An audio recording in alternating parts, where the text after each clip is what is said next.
So the other day I was talking to one of my friends, and she said, gosh, you're doing everything right on Instagram. Now, I've still yet to learn what that means, because it could mean different things to different people. For example, if you're doing everything right on Instagram, you might have like 20,000 followers. I just made 1,000.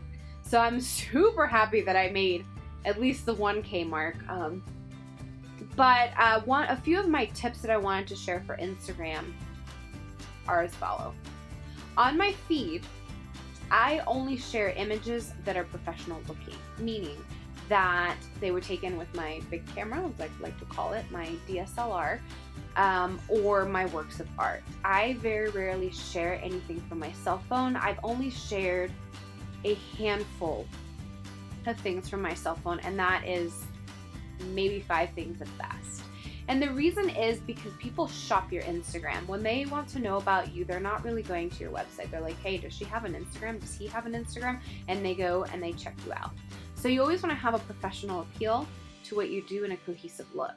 So if you've been sharing stuff on there that is not necessarily professional, you don't know which direction to go, so you've been sharing your dog, your cat, your kids, your work, and then you're like, okay, my photography, and then today I did product photography, and tomorrow I did glamour. Maybe condense that down to show a more professional portfolio. That was my speaker turning off. Sorry about that. A more professional portfolio. And then in your stories, which is like Snapchat, they go away after 24 hours, share like your everyday things so people get to know the person behind the account. I've gotten a lot of feedback from my friends that are like, man, you're very consistent at posting. And there are so many days where I'm just thinking to myself that I way overpost on my Instagram stories, but it's really great to get that feedback where people really appreciate me being real on my Instagram stories and then sharing my work on my feed.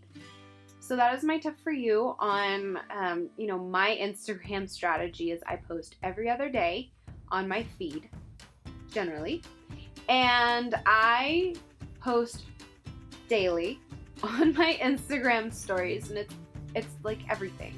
I try to keep it photography related, but a lot of times you'll see me cooking in the kitchen or like going snowboarding or other stuff that I do. So those are my tips for Instagram. If you have any questions, obviously, please let me know in the comments, or if there's anything that you want to share that works for you on your Instagram, make sure you share that.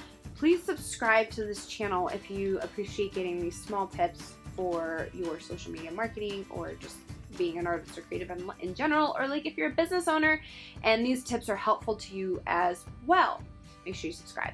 My name is Anna Bruce from photographythrive.com. And last but not least, I said it in my last video, if you have any recommendations for a good selfie stick so that doesn't keep happening, let me know. Obviously a tripod would be good, but it kind of takes away the impulse thing, like in the moment. Like my hair looked really great today and I wanted to do a video.